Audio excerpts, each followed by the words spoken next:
Hey guys, it's Savannah. This is my article review for COM 601. So just a reminder, my article is Public Perceptions of Service Dogs, Emotional Support Dogs, and Therapy Dogs. The purpose of this article is to introduce the different assistant animals. It introduces laws and acts that protects these assistant animals.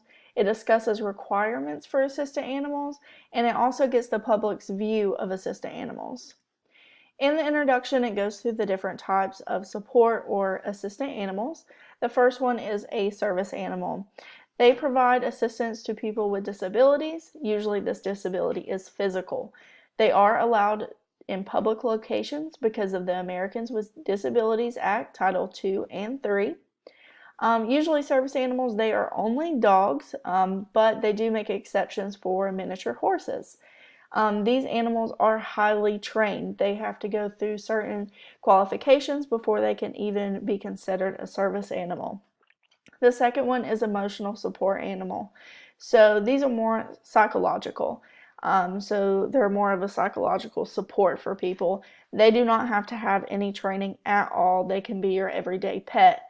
Any animal, their public access is limited though. They can't just go into Walmart with you like a service animal. So they are protected by the Fair Housing Act though.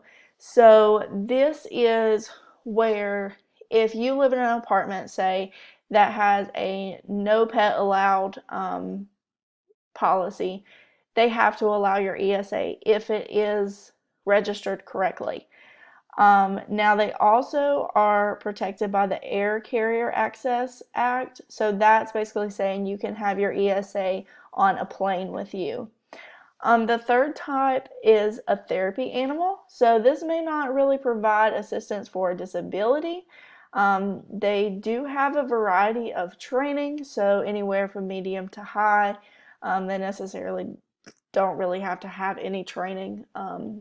Not like the service animals.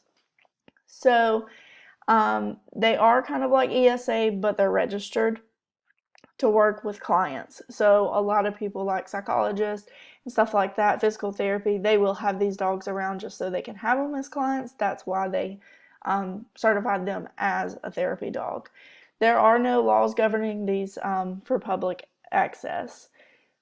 So if you have an emotional support animal, a service animal, and you have, or if they're not, and they're representing that they are. So say that your dog is wearing a vest, they're not actually a service animal, say they're just an emotional support animal, or you get a fake letter from a doctor saying that you can get a service animal. This is actually a Class B misdemeanor. So they take this very, very seriously. The next part of my article is materials and methods. So they reviewed and tested basically the public's view and their understanding of these animals. So this study was done by co-investigators and their colleagues at Colorado State University and North Carolina State University. Their population was the public who had trained on or interacted with assistant animals. Turned out most was just interacted, most didn't really have too much understanding. Their method was more of a survey and a questionnaire design, and they had 505 participants, which they actually paid to do this. So basically how they went through their methods is first they rated participants' ability to define terms. So they listed the terms, they asked questions based on, what does this and what's this, trying to decide if they could decipher between the three. So the second part was questions related to value and acceptability. So do they think that people need them? Questions like that. So then step 3, they tested their understanding of regulations behind these animals. So where can these animals be? What are the laws? Step 4 is ability to discern between different assistant animals. So they kind of tested them again. Step 5 was basic demographics, so their age, education level. And then they also asked if they had owned an assistant animal just kind of get an idea on that as well.